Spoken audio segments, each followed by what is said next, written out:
You are listening to the How to Get Over Your Ex podcast, episode number 230, Preventing Bad Things from Happening.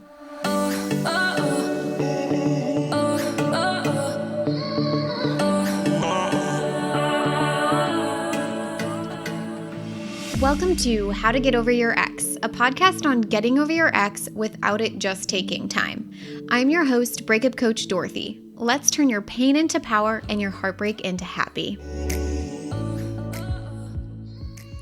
Hello, beautiful brave hearts. How is everyone doing? I am so excited to be here with you today. It is an early morning for me. I am up. I am ready for the day. This is my first task of the day, and I am just super pumped. I love the podcast. Now, I wanted to just take a moment today and tell you about something really exciting because this is something I've never done in my entirety of being a breakup coach. This week only, I am testing out a new offer. Up until this point, we've only ever had the offer of the Get Over Your Ex program. If you wanted to work with me, that was the only way to work with me. And I have had a lot of you asking for a course, a self-paced course that is all about getting over your ex. And this week only, we are testing it out. We have created the Get Over Your Ex course. It's the curriculum only portion of the Get Over Your Ex program. And this week only, we are testing this as an option, which I'm very excited about. You will get all of the pre-recorded videos, the step-by-step instructions, the content portion of the Get Over Your Ex program for a fraction of the cost. And like I said, this is a self-paced course that you will have lifetime access to. And honestly, I also feel like it's a good way to try out the program. Like if you love the content and later you want to add on the coaching and the community aspect of it, which is so important, you can apply your payment from the course to the program. So I am very excited to try this out. I know it's something that all of you have been wanting and asking for a very long time. So this week only, you can enroll in that course today at dorothyabjohnson.com/Get Over Your Ex course. The deadline to grab this course is going to be Sunday, March 17th. So you'll want to enroll before we close the doors on this offer. I am honestly just so excited to see how you all like it because it's something that everyone's been asking me for forever. All right, so we're here today to talk about preventing bad things from happening. And I just want to kind of talk about where this all kind of came from, this topic came from. I was recording a podcast yesterday with an amazing woman named Angie Griffith. She is the host of You Get What I'm Saying podcast, and I loved talking with her. She is a braveheart who has listened and binged the How to Get Over Your Ex podcast, and the conversation that we had was riveting. It was so fun. She brought me on to talk about dating unattached. She brought me to talk about the difference between lust and love and how to know if someone is love bombing you or being authentic. And it was so fun because she was really talking about her lived experience through that and then asking questions from that place, which was just really fun because it felt like a coaching session to me, almost like a live coaching session, but for a podcast. And I honestly didn't mean to coach her or anything, but there were so many questions about why she was asking what she was asking, and she was open to it. And it was just an amazing conversation. And I don't really get to talk about dating too much on podcasts. And it's so much of the work that I do inside the Get Over Your Ex program is, of course, around dating after divorce or dating after a breakup. And it was just really fun to have that conversation. But ultimately, from that conversation, I was really inspired by a theme that I saw within that podcast, which was not the topic of the podcast, but you definitely have to go listen to the episode where her and I were talking on her podcast. That comes out on March 26th. I think it's Tuesday, March 26th. And I'm going to go ahead and link in the show notes her podcast so you can go there and listen to that. I'm very excited about it. But ultimately, there was a big theme in why we were talking about these topics, and I wanted to record an entire podcast episode here talking about this. And the theme was preventing bad things from happening again. Now, I, of course, like I said, highly recommend going and listening to her podcast specifically. That episode, it was just so great. I'll link it. But today, I want to talk to you about when you're dating and you're trying to prevent yourself from getting hurt again. Or maybe you're not even dating yet, but your mind is already thinking about all the things trying to prevent yourself from getting hurt again. And it's subtle. I don't even know if some of you realize you're doing it, because it also kind of feels productive. Like, I should know whether or not someone is love bombing me. I should know if this is lust or if it's love, because then I'll decide to show up differently or do something differently. But what you're really trying to do is control the uncontrollable. It is not your job to make sure that someone doesn't cheat on you. It is not your job to make sure someone doesn't love bomb you. It is not your job to make sure someone is absolutely in love with you instead of only lusting you. Your job is to decide, who do I want to be? What kind of behaviors am I willing to accept in a partnership? How quickly do I want things to progress? How do I want these things to progress? And then you find a partner who's on the same page as you. Period. Now, of course, you're going to choose someone with amazing qualities and values, a stand-up man or a stand-up woman.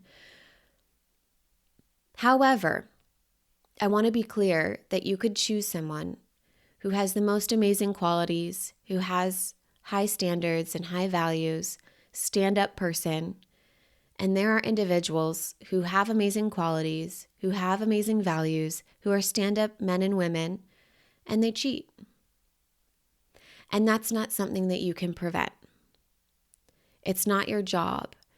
And all the time you spend trying to prevent something you don't have control over could be going to simply deciding who you are, what you want, what behaviors you like and don't like in a partnership, and making moves from there, from a very clean, neutral energy. So, for example, Angie brought up some of her own personal scenarios. And like I said, go listen to it in that podcast episode, because I feel like she does a really good job explaining it there. This is my perception of it. These are not her words exactly. But Angie brought up love bombing. And how do we know if someone's doing that? And I think the most honest answer is we don't. We could guess and try to draw conclusions. And I'm sure there are people who are out there that will give you tips on how to draw those conclusions. Or we could simply observe the behavior without labeling it and decide, do I like it when someone says I love you on the second date or not? Just because someone says I love you doesn't mean I have to feel love towards them. Do I like it when someone who's told me that they love me but then goes cold weeks later? Probably not. So this is probably not my person. We can look at the behaviors as they are for what they are without labeling them, and then just decide, do I like those kinds of behaviors or not? And I actually feel like it simplifies the process a lot. Instead of making it into a thing of love bombing, it's like, well, someone says they love me in the beginning, or there's this rush of excitement, and then weeks later, it's completely gone and they've pulled back. Those behaviors are not something that elicit a partner for me. And you get to decide, is that what kind of partner do I desire? What kind of behaviors does my partner participate in? And here's why. When we are constantly looking for what someone else is doing that is bad, it keeps us from living a good life. When we are constantly on edge or tiptoeing around trying to watch other people to ensure that we don't fall prey to them or get stuck in their life, like sucked in, it literally perpetuates that outcome. The mere fact that we're more focused on, is this love bombing or is this not love bombing? Is this lust or is this actual love that he has for me? You're more focused on them and their experience than you are on you and your experience and how you're perceiving their experience and how do you like that experience? You get further pulled away from you and more pulled into them. Do you see what I'm saying? And listen, I'm here for this. Trust me, I get it. No part of me wanted to pick a guy who dates me for 7 years and then chooses to leave me for another woman again. Like, are you kidding me? We've done that before. We've already had that flavor. We don't want that again. And also, of course, there are qualities and characteristics that we want to have in a partner, and quality and characteristics we don't want to have in a partner. We aren't going to simply dismiss those things. We are going to choose our partners, who we believe are good people, who have aligning values, and, just a solid human who's, what you're looking for. Absolutely do that and be on alert of, does this person elicit qualities that I desire? However, beyond that part, if you start getting, to this place where you find yourself overthinking and ruminating and questioning and asking yourself these questions that you never answer, it's probably a bit of a flag or an alarm that can go off that you're too focused on them and not enough on you and what is the experience I'm having, and do I enjoy that? And that's really, I think the important piece here to see too is that it's really coming from a good place. Your mind is trying to keep you safe. You want to be safe. However, when we're worried or fearful or anxious, we are less likely to listen to the true intuitive part of ourselves that keeps us safe. Versus when you're calm, proud, kind to yourself, we are more apt to listen and take action according to that intuitive side of ourself.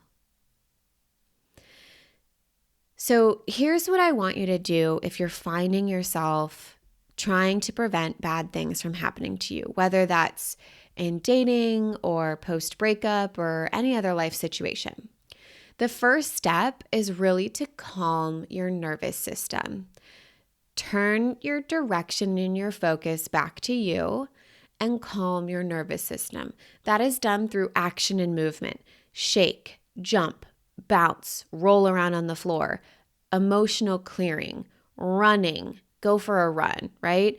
We've got to move the emotion out of the body or around the body. Emotion is just energy in motion. We've got to get that moving, and we've got to calm your nervous system.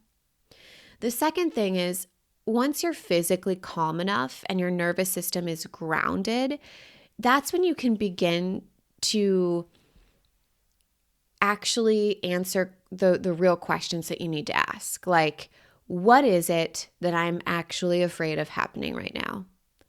And don't just ask that and never answer it. Answer it, and answer it honestly. Even if it sounds silly to say out loud or to physically write it on paper, let's acknowledge it, welcome it, let it be there with us. So for example, cheating. I'm worried this person I'm dating is cheating on me. Okay, let's sit here with that. Step 3. What happens if this bad thing happens? If the thing that I'm afraid of happens, what is going to take place after that? It's like a classic so what? What happens if someone cheats on me? And answer these questions. Don't just ask more questions. There's a lot of directions you can go in on this, right? I'd have to feel heartbreak. I would experience devastation, loss, sadness, and watch your brain almost catastrophize. It's going to say the world's ending, right? I'd have to make some really difficult decisions. There's ways to rephrase that and reframe it of, instead of catastrophizing, it's like, I'm going to have to feel feelings and make hard decisions and have uncomfortable conversation. Really is what that comes down to. And I'm going to have to really feel feelings through that. Now, the fourth step is probably one of the most difficult steps, but it's the most rewarding step. And we've talked about this in a different episode around worrying and how to stop worrying. But once you've identified what you're actually afraid of, what happens if the bad thing happens, learning how to come to acceptance around this is stunning. It's amazing. come to acceptance around this bad thing happening, and what would you do? How would you handle it? How will you actually make your life better because of this? What is on the other side of it? What do I get if this was the worst case scenario? Like, if that is the worst case scenario, how does that actually make my life better? Well, I get to know now instead of later. I get to learn a new skill. I get to practice feeling my feelings. My life will actually be easier because I won't have to be worrying about this with this specific person anymore. I could find a partner who made it easy not to worry about this. Shows me that my intuition was correct. It's all kinds of stuff, right? And then step 5 is once you have come to peace and you've really kind of analyzed the situation of like, if this actually were to happen, we don't actually know if it would, but if this were to actually happen, here's how I would handle it. Here's what I would do. Here's how I would, turn lemons into lemonade. Then from that place, you get to decide what you actually want to do about the situation.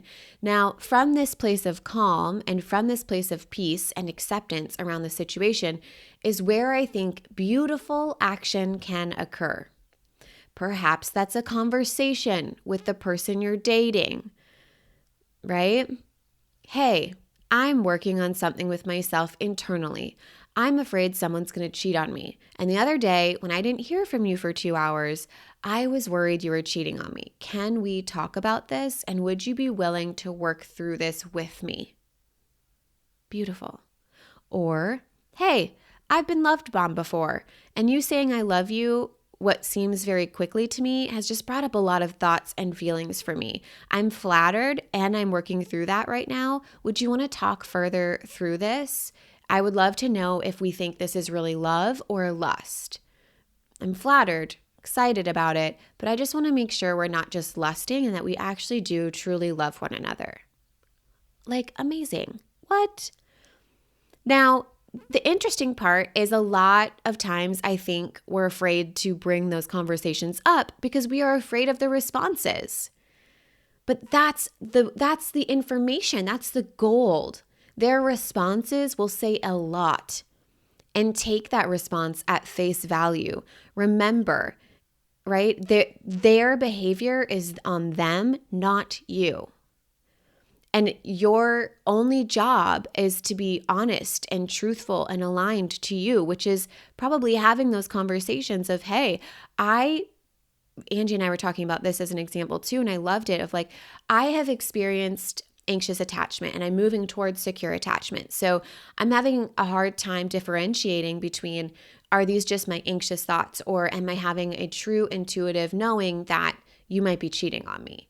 And this is just something that I'm working through, and I would love to work through it with my partner because that's, as humans, we're meant to do that. And you get to do that if you want to do that. So their response will say a lot. Their response will be like, yes, I would love to work through that, and let's work through that. And I mean, that's beautiful. And if not, I don't know if that's the kind of partner you want. You just get to decide, is their behavior something that I like or not? We aren't trying to analyze them or decide whether or not they're a narcissist. That's not your job. Your job is to decide, is the behavior that they are eliciting what I want in a partner or not? Do I like to surround myself with people who behave or talk like this? Period. That's your job. You get to decide, do I like the way this person is showing up? What? Now, I think those conversations or those actions that take place in step 5 are really so much more beneficial or helpful when they can come from a clean place, a clean energy of, I'm detached from the outcome because I'm not afraid of worst case scenario. I'm really just wanting to gather information, talk through something with another human, take the steps I know I need to take. All of that is better when it comes from a calm, place rather than when it comes from a protective, defensive, attack-like energy. All right. So that's what I have to talk and say about preventing bad things from happening. It is so important to me. I love you, my beautiful brave hearts. Stop trying to prevent bad things from happening that are outside of your control. When you're fixated on trying to control the things that you don't have control over, you miss the things you do have control over. Your job is not to prevent other people from doing these things like cheating or love bombing or lusting over you instead of loving you. Your job is to decide who you are, what you want in a partner, and then see if the person you're dating is behaving in a way that aligns with who you are and what you want. And most importantly, throughout that process, you get to be calm. You get to have a calm nervous system. You get to feel grounded, and you get to enjoy that journey. So important. I love you, beautiful brave hearts. We can all thank Angie for today's episode. Go listen to her podcast. I hope you have a great day, and I will talk to you next time. If you're loving the How to Get Over Your Ex podcast and you'd like to learn how to fast forward getting over your ex without spending months or years feeling angry, jealous, or unlovable, I would love to personally invite you to participate in our free on-demand video training, where we share 3 mind-blowing moments that will forever change your experience with your breakup or divorce. Come check it out at breakupcoachdorothy.com.